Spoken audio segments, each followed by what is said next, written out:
And you know, why don't we take a minute and let's call in via remote by broadcast another one of our friends. We talked about it a second ago, Future in Sight. I'd like to introduce Courtney. I believe it's Hoppe. Is it Hoppe, Courtney? It's Hoppe. Yep, Hoppe with an E. Excellent. Courtney Hoppe, Director of Development, Marketing, and Communications for Future in Sight in Concord. Future in Sight is dedicated to transforming the lives of those who are blind, visually impaired, and their families. So Courtney, tell us a little bit about what kinds of programs you're offering to families through Future in Sight. Future in Sight is well over 100 years old. This organization was founded in 1911 and was originally called the New Hampshire Association for the Blind. So many of your viewers may remember us under that name. In 2017, we rebranded as Future in Sight to bring a little bit more excitement and energy to our brand, so to speak, as a nonprofit. But what we do is we work with all ages of folks, thousands of people throughout New Hampshire, that we're talking about children, babies, full-fledged youth, adults, elderly, who are blind or visually impaired, have some sort of impairment, and we figure out what their needs are. What do you still want to be able to do? Do you want to read books? Do you want to be able to walk to your friend's house? Do you want to be able to still work? What are your personal goals? And we have a slew of individuals who work for us, trained individuals who then work with our clients to figure out how to give them the tools and training to still meet their goals and feel some sort of independence. And as a result of that, we're not just helping our clients, we're also helping their families and friends, all the other folks that are within their circle that they'd be leaning on to live out their lives. I'm wondering, how does technology play, new technology that's coming out all the time to make life easier for those that are visually challenged? How big a role does technology play in that? Technology is huge. Technology has 100% played a role in helping us do what we do to transform the lives of those who are blind and visually impaired. It's not just about reading Braille anymore. Braille still has its place, but tech tools, our CEO, who you saw in the video that played just before I came on, his name is Dr. Randy Pierce. He is 100% blind, and that man can use an iPhone better than I can use an iPhone. So it is unbelievable, the tools that are out there. Everything from screen readers, obviously audio plays a big role in it. So if somebody still wants to read books, audiobooks become the option. But a lot of tech tools. There's actually a cool app where someone who's blind, they actually pull up a live person on that app, and that person helps them get oriented around a room. So if you're traveling and you're blind or visually impaired, you're staying in a foreign hotel room, your house, you've kind of mapped it out over time. But if you're in a foreign space, you can pull somebody up, they'll walk through the space with you and explain to you, you have a window to your right, the bed is to your left, the doorway's over here, the bathroom's over here, and help you map it out so you can move within that space in a safe way. So it's amazing. And that's what we do, is help expose our clients to what's out there, because they have no idea, and help train them on how to use these tools. And you have to think about the fact, a large number of our clients are elderly because they're progressively losing their sight over time or have some progressive eye disease and not necessarily comfortable with technology because they didn't grow up with it. And that's where we come in, is to help them get more comfortable and find the tools that are going to work. But, Braille still has its place, and the analog phone with the large numbers still has its place, and large print still has its place. Large print helps me. I have my readers. I see you have your readers. That's all. Yes. Can't leave home without them.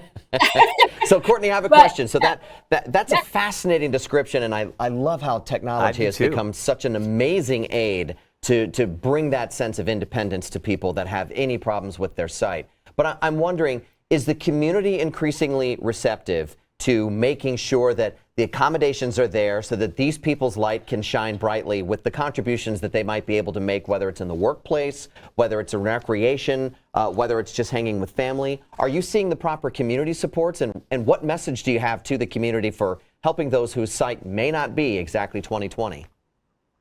Well, when it comes to technology is not cheap. So that's the biggest piece of the puzzle, right? Sure. So not all of our clients have access to those tools. So that's another way in which we come in. We can help find, a partnering program or a way for them to get support in order to get the tools they need. So that's where, New Hampshire Gives and our donors come into play in such a huge way, is to help us get access for our clients to these tools that aren't necessarily inexpensive for them to get. But yes, the community is 100% embracing these ideas, but we need, obviously it to be embraced more. You have a big event coming up this weekend, right? Tell us about the festival coming up this weekend. Thank you for bringing it up, so I didn't have to slide it in myself. Yes, so we have a huge fundraising event. This is our annual fundraising event. It's called the Festival for Future in Sight. It's taking place at the NHTI campus in Concord on Saturday morning. It's the first time we're doing the festival, but it incorporates our annual Walk for Sight. So this is actually the 19th year of the Walk for Sight. Many of our clients participate in it. And help raise funds as well, them and their families. We added a 5K run this year, the Run for Sight 5K. And then we have a bunch of festival-like fun activities for anybody to participate in when they join. Oh, did we hit 3 million? I was hoping I would do it. We interrupt this conversation about June 11th. Stick with us, Courtney. We'll come back on that. You were so locked in, Courtney. You just rolled right on through it. I love that. I love that. Caught me by surprise, too. I'm like, let the lady speak. That's right. That's amazing. So, all right. So hang on a second, Courtney. Let us pause and reflect on the fact that we just crossed 3 million, 11,300 donors. Unbelievable. Incredible. 572 organizations. You did it, Courtney. Courtney, thanks. You pushed us over the top. Without you, we're still sitting in the high twos. So thank you so much. Can I just say, because you talked about Dr. Randy Pierce, the head of the organization. What an amazing story his whole life has been. I was introduced to him many years ago. Really? I think he was the New England Patriots Fan of the Year going way back when. But he's had an amazing, inspiring story that if you ever get a chance to hear it or look it up, I'm sure it's online. That's awesome. He's been featured on television many times. There's no quit in that man. There is no quit in that man. There's nothing he cannot do. It's unbelievable. It's a very inspiring story. Yeah. So I just wanted to say that. And Courtney, let me just jump back in here, because I want you to be able to review the festival again. So the 2022 Festival for the Future in Sight on June 11th. You've got a 19th annual Walk for Sight, the first annual Run for Sight 5K, and you're still asking people to sign up, right? They can still come and join in on this and participate. Tell us how they can get involved. So you have until noon on Friday to register for the walk or run, but you could still show up the morning of. So that's the pre-registration cutoff. So please do go to our website, futureinsight.org. If you don't feel like getting some exercise, you can still donate in support of the event, or you can just show up and cheer everybody on. Dr. Randy Pierce, whom you just mentioned, will be running in the event. So this is the thing about this guy. He is not only our CEO, he was previously a client of the organization. And this man has climbed to the summit of Mount Kilimanjaro. He is a double black belt. And he has won. He hasn't just run in them. He has won multiple marathons. This man has done things that people who are fully sighted has not done. So he is a full-on inspiration to our clients and to me. It's such an honor to work with him every day. I only know him from a distance, and he's an inspiring guy and has been since I think I was introduced to him and I interviewed him back in the late 80s. And his story was amazing then. And then I knew he climbed Kilimanjaro.